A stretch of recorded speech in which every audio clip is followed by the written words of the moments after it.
Assalamualaikum warahmatullahi wabarakatuh. Selamat datang di channel Kang Slamet. Dan kali ini Kang Slamet akan masih membawakan dari Dioseta. Cerita ini berjudul Jejak Gaib Alam Merapi. Ini merupakan setelah kejadian Gending Alas Mayit, Danan melakukan pendakian kembali ke puncak Merapi karena sebelumnya ia gagal menggapai puncak dan tersesat di desa Windu Alit. Gak usah berlama-lama lagi, langsung saja kita masuk ceritanya. Jejak Gaib Alam Merapi. Gunung Merapi, sebuah mahakarya dari Sang Maha Pencipta yang berdiri kokoh dengan keangkuhannya. Ini kedua kalinya aku mencoba menaklukkan gunung ini. Setelah sebelumnya aku gagal karena sebuah gangguan yang membuatku tersesat ke sebuah desa. Ketika mendengar rencanaku untuk mendaki Gunung Merapi, sekali lagi Rama dan Yanto memaksa untuk ikut menemaniku. Mereka merasa bertanggung jawab membawaku ke puncak gunung ini. Danan, nih pegang. Sebuah HP dan handphone satelit diserahkan oleh Rama kepadaku. Apa toh Ki? Niat banget kalian. Tanyaku yang sedikit heran. Wes, pegang wae. Kamu kan sensitif. Jadi kalau amit-amit ya terjadi apa-apa, kita kan gak akan kehilangan kamu lagi. Lihat nih, aku sama Rama juga pegang. Wah, perhatian banget kalian. Tenang aja, aku udah semakin memperdalam ilmu batin. Harusnya kali ini tidak ada halangan yang berarti. Iyo wes, kita percaya kok. Tapi dari kejadian dulu kami belajar, tidak satupun gunung yang bisa diremehkan. Semudah apapun pendakiannya, kita harus bersiap sesuai prosedur. Jelas Yanto? Kami tidak memperpanjang pembicaraan kami lagi dan segera melakukan registrasi di pos dan mulai memasuki jalur pendakian. Terlihat beberapa pendaki juga sudah memulai pendakian. Sepanjang awal pendakian kami membicarakan tentang masa lalu semasa kuliah. Ternyata walaupun sudah berpisah, mereka masih sering janjian untuk melakukan pendakian. Namun sudah tidak se-ekstrim dulu.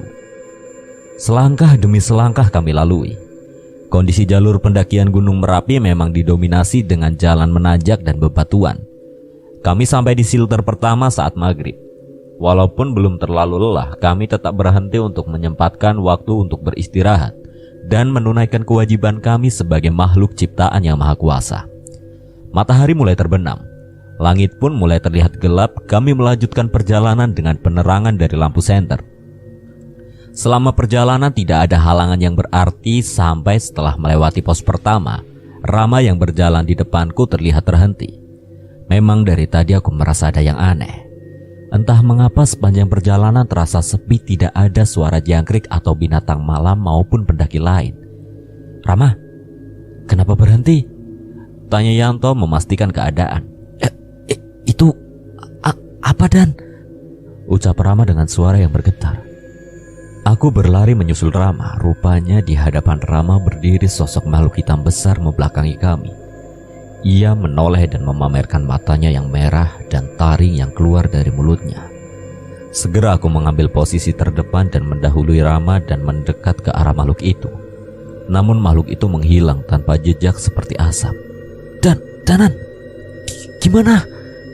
Rama menanyakan kondisi di depanku. Gak apa-apa, mungkin cuma penunggu hutan ini. Jawabku yang memang belum tahu persis tentang apa yang aku lihat. Kami melanjutkan perjalanan, namun entah mengapa aku merasa setelah kejadian tadi, jalur yang kami lewati semakin gelap. Lebih gelap dari biasanya. Bahkan senter kami pun tidak dapat menerangi seluruh jalan. Danan, benar ini jalannya? Harusnya benar. Toh, dari tadi gak ada jalan lain. Walaupun jalan yang kami lewati sudah sesuai rute, namun entah mengapa kami seperti terhenti di hadapan sebuah hutan tanpa ada jalan setapak seperti biasanya. Rama, jalan setapaknya habis di sini. Berarti kita harus masuk hutan itu. Iya Dan, dulu kita emang lewat hutan sedikit, tapi kok kayaknya beda sama yang sebelumnya ya. Ya udah, gantian aku di depan. Mungkin aja aku inget. Jawab Yanto yang menawarkan diri untuk berjalan di depan memandu kami. Semenjak memasuki hutan, suasana menjadi sangat berbeda.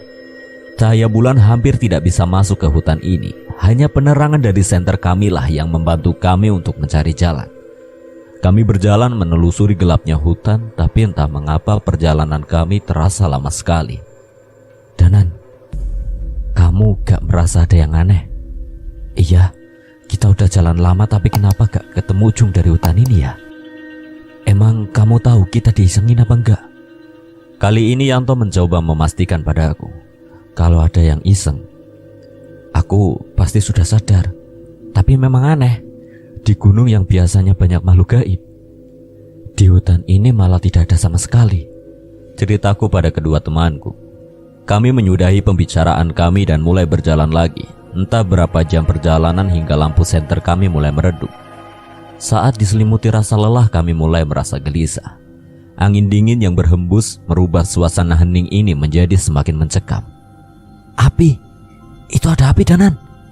Ucap Yanto yang melihat seperti cahaya dari dalam hutan yang masih cukup jauh.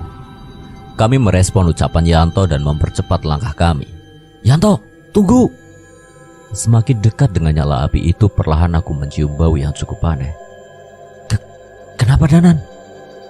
Bau melati. Hati-hati. Terlihat mereka memahami maksudku dan mulai melangkah dengan hati-hati. Saat kami sudah mulai dekat, aroma melati itu semakin pekat. Cahaya api yang kami lihat semakin dekat, namun bukannya berasal dari api unggun. Rupanya itu berasal dari beberapa batang lilin yang di tengahnya terdapat bunga dan kemenyan yang disusun seperti sesajen. Danan! Apa ini? Yanto merasa takut dan terjatuh ke tanah. Ini ritual klinik. Berarti seharusnya ada pelakunya di sini. Aku menoleh ke sekeliling, namun hutan ini terlalu gelap. Sebelum sempat menemukan cahaya, sesuatu terdengar langkah kaki mendekat dari balik cahaya lilin tersebut. Dari dalam gelapnya terlihat sesosok makhluk kurus berambut panjang merayap menjilati bunga-bunga yang disajikan di sana. Seolah menyadari kehadiran kami, ia menengadahkan kepalanya dan melirik kami dengan matanya yang hitam. Apa itu, Danan? Demit alas, Tok. Tapi ada yang memanggil makhluk itu ke sini. Lebih baik kita pergi. Ucapku pada Rama. Belum sempat melangkah terdengar suara seseorang dari belakang makhluk itu. Sampai Anora Pisolungo.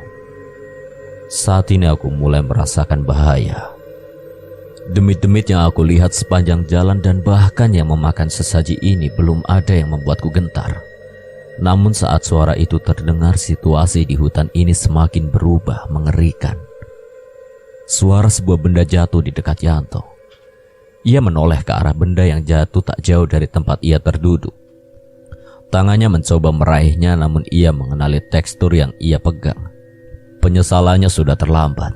Saat ini sebuah kepala manusia tergenggam di kepalanya dan mulai menoleh ke arah Yanto. Tolong! Suara itu terdengar dari kepala dengan wajah yang penuh luka, yang sudah membusuk, matanya yang bolong sudah dipenuhi oleh banyak sekali belatung. Danan! Kepala, Dan! Ini kepala! Ucap Yanto yang refleks melempar benda itu. Namun rupanya semua tidak berhenti sampai di situ. Yanto menunjuk pada sesuatu di atas pohon dekat kami. Aku melihatnya dan memperhatikan sekeliling. Hutan yang tadi kami lewati dengan hening kali ini dipenuhi dengan mayat-mayat yang tergantung, terbalik di atas pohon. Tidak hanya satu, namun hampir di seluruh pohon di sini tergantung mayat dengan tubuh yang tidak utuh lagi. Gila, hutan apa ini? Aku berusaha tetap tenang sambil mencoba membacakan ayat-ayat suci dan mantra pelindung untuk melindungi kami dari niat jahat makhluk di sekitaran kami. Keluar kamu! Tunjukkan wujudmu! Tantangku kepada makhluk yang berbicara tadi. Bukannya menampakkan diri, makhluk itu malah terlihat menjauh. Ora perlu. Aku sudah dapat satu. Samar-samar terdengar suara makhluk itu meninggalkan kami. Rama di mana? Tanyaku pada Yanto yang masih panik. Kami mencari ke sekeliling. Tadi dia ada di sini, gak jauh dari kita. Kali ini ia semakin panik, tidak sedikit pun petunjuk keberadaan Rama terlihat di dekat kami. Sebaliknya, mayat-mayat yang tadi tergantung di atas pohon mulai berjatuhan dan merayap ke arah kami. Tolong. Aku mencoba membacakan doa-doa penenang untuk menenangkan demit wanita yang merayap ke arahku. Namun Yanto terlihat panik, puluhan mayat mulai merayap ke tubuhnya. "Tolong Danan, tolong!" Aku membatalkan niatku dan berdiri menarik Yanto untuk berlari, namun mayat-mayat itu terus berjatuhan dari atas pohon dan bermunculan dari gelapnya malam. "Psst, kesini!" Suara seorang wanita terdengar dari salah satu sisi hutan. Kami menoleh, terlihat seorang perempuan bersembunyi di balik pohon memanggil kami. Tak ada pilihan, kami berlari ke arahnya. Namun sebelum sempat sampai, wanita itu berlari menjauh seolah meminta kami mengikutinya. Benar saja, jalur yang ia tunjukkan sama sekali tidak diganggu oleh mayat-mayat itu. Kami berlari dan terus berlari hingga akhirnya kami sampai di mulut hutan. Kami berhenti, namun terlihat wanita itu terus berlari. Kami mengikuti arah larinya dengan perlahan dan di sana terlihat sebuah desa kecil. "Danan, Yanto, kesini!" Seseorang memanggil kami, itu adalah suara Rama. Kami segera menghampirinya dan mengecek keadaannya. "Rama, kamu gak apa-apa? Gimana kamu bisa sampai di sini?"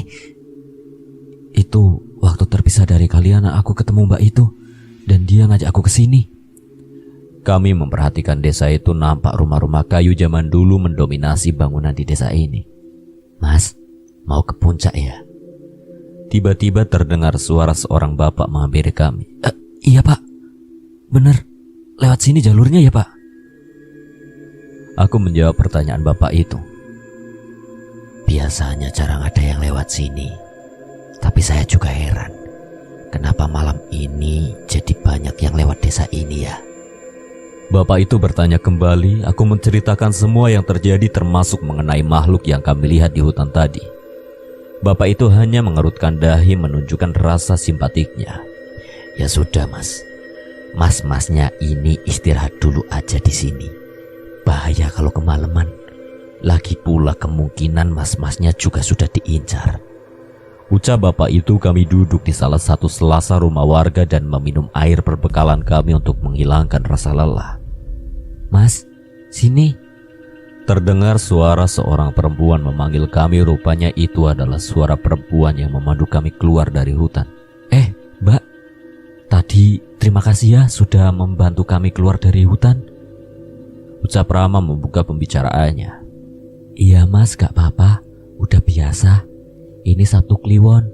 Biasanya para pencari ilmu menjadikan hutan ini untuk mencari tumbal," jawaban perempuan itu. Kami saling menatap. Salah sedikit kamilah yang akan jadi tumbal para pencari ilmu itu. "Udah, ayo ke balai desa. Tadi habis ada acara. Ada teman-teman masnya juga di sana." Setelah berbicara, wanita itu segera memandu kami menuju balai desa. Benar, di sana terlihat para pendaki yang tadi sudah berjalan mendahului kami. Mereka sedang berbincang dengan beberapa warga desa sambil menikmati suguhan yang disajikan warga. "Monggo mas, istirahat dulu di sini," ucap salah seorang warga desa yang menyambut kami. "Nggih pak, matur nuwun, terima kasih." Kami segera mengambil posisi duduk seadanya di sekitar warga. "Bu, iki ada tamu, mbok yo disuguhin apa gitu?" perintah orang itu kepada istrinya. "Sudah pak, gak usah repot-repot, kita sudah bawa perbekalan kok." "Alah, gak repot kok, tadi juga habis ada acara, banyak makanan yang sisa kok." Kami melihat sekitar, memang terlihat ada panggung dan alat musik tradisional di sana seolah selesai mengadakan acara. Mataku berpandangan dengan pendaki yang sudah datang duluan dan mengangguk sekedar memberi salam. "Habis ada acara apa toh pak?" "Biasa, pementasan tari. Hampir setahun 2 kali kami mengadakan pementasan ini," jelas bapak itu. Tidak ada sound system, hanya alat musik tradisional yang usang yang terlihat di sekitaran panggung. Aku berjalan-jalan dan memperhatikan panggung dan orang-orang di sekitar balai desa. "Monggo dicicipin seadanya." Tiba-tiba istri dari warga desa yang menyambut kami datang dengan membawa sebuah nampan berisi makanan dan teh hangat. "Kebetulan stok airku udah habis, diisi teh hangat cocok nih." Yanto segera mengambil kendi berisi teh dan mengisi botolnya.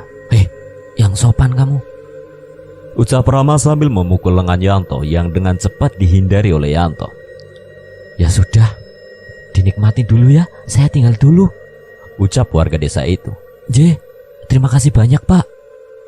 Aku menghampiri Rama dan Yanto untuk segera duduk dan memikirkan mengenai kejadian di hutan tadi. Rama dan Yanto masih sibuk membicarakan hal yang tidak penting. Sambil melihat kekonyolan mereka, aku bermaksud memakan suguhan yang disajikan warga tadi. Namun semua itu terhenti oleh seorang wanita yang muncul menghampiri kami. Jangan dimakan, ucap wanita itu dengan menatapku sejenak dan segera pergi meninggalkan kami. Samar-samar aku mengingat wajah wanita itu. Tidak pasti, tapi aku rasa aku pernah melihatnya. Wajah wanita itu sama persis dengan wajah mayat wanita di hutan tadi yang sempat kudoakan. Rama, Yanto, kita pergi dari sini. Kali ini aku yakin ada yang tidak beres juga dengan tempat ini. Kenapa emang, Danan? Kita istirahat dulu lah, ngemil dulu dikit, ucap Rama sambil mencoba mengambil kue yang disuguhkan. Aku segera menepuk tangannya hingga kue itu terjatuh dari tangannya. Udah nurut aja. Kali ini aku memaksa menarik mereka dan mengenakan ransel kami masing-masing. Kami berjalan dengan cepat ke arah berlawanan dengan hutan. Melihat kepergian kami, warga desa tadi segera menghampiri kami. Lah, Mas, mau kemana kok buru-buru? Maaf, Pak, kami harus segera mengejar puncak sebelum fajar. Istirahat dulu, Mas. Santai aja, ngemil dulu. Masih ada pementasan lagi. Pementasan apa toh, Pak, malam-malam begini? Tanya Rama penasaran. Biasa penyambutan warga baru. Tadi sudah, harusnya habis ini masih ada tarian lagi. Itu mbaknya sudah siap. Bapak itu menunjuk ke arah perempuan yang menuntun kami ke desa. Namun kali ini ia sudah berdandan cantik dengan pakaian penarinya. Tak banyak bicara, aku menarik Rama dan Yanto memaksa mereka untuk pergi. Ngapunten ya, Pak, teman kami sudah kebelet, teriak Rama yang mengikutiku dengan terpaksa. Sepanjang perjalanan aku membacakan doa-doa dan ayat suci. Kami berjalan sambil sering mengabsen 1-3 agar tidak ada lagi yang tertinggal atau malah bertambah. Setelah lama berjalan, akhirnya kami sampai di jalur yang dikenal. Terlihat juga beberapa pendaki lain di depan kami. Danan, udah aman nih? Jelasin ke kita kenapa tadi buru-buru. Tadi itu hampir aja. Itu desa gaib. Kalau tadi kalian makan makanan yang disuguhin, bisa-bisa kalian gak bisa keluar dari desa itu. Yang bener kamu, Danan, gak mungkin. Tadi aja ada pendaki lain yang bareng kita kan? Protes Rama yang mulai terlihat pucat. Mereka sudah terlanjur makan suguhan warga di sana. Sekarang mereka sudah dianggap warga desa itu. Makanya dibuat penyambutan. Jelasku sekali lagi, Yanto terlihat lebih pucat dari Rama. Tubuhnya terlihat gemetar sambil mencoba mengeluarkan botol air yang sudah diisi teh hangat dari desa itu. Saat botol itu dibuka, tercium bau amis yang sangat menyengat seperti bau darah hewan yang sudah membusuk. Dan tidak hanya itu, satu persatu belatung mulai keluar dari cairan amis di botol milik Yanto. Yanto terlihat tidak mampu menahan rasa mualnya. Segera aku menutup hidungku dengan kain dan membantu Yanto membuang cairan itu dan mencuci botolnya dengan tanah dan membacakan doa untuk menghindari makhluk halus yang tergoda dengan minuman dari desa gaib itu. Danan, berarti pendaki tadi gak bisa diselamatin? Tanya Rama padaku. Aku hanya menggeleng, namun Rama masih tidak terima. Bukannya kamu punya ilmu batin? Kalau kita paksa mereka melepaskan pendaki itu gimana? Percuma. Mereka itu penduduk asli sini. Kitalah yang pendatang. Sekarang pendaki itu sudah menjadi warga desa gaib itu dan hidup bersama mereka. Tidak ada yang bisa aku perbuat, setidaknya dengan kemampuanku saat ini. Aku mencoba menjelaskan kondisinya pada Rama. Berarti seandainya ada orang yang lebih hebat, mereka bisa diselamatkan.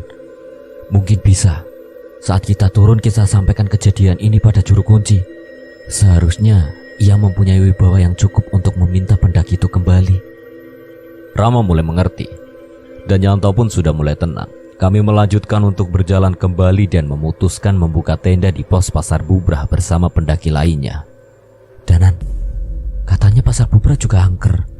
Katanya ada pasar gaib gitu ya? Tanya Rama yang mulai jadi penakut karena kejadian tadi.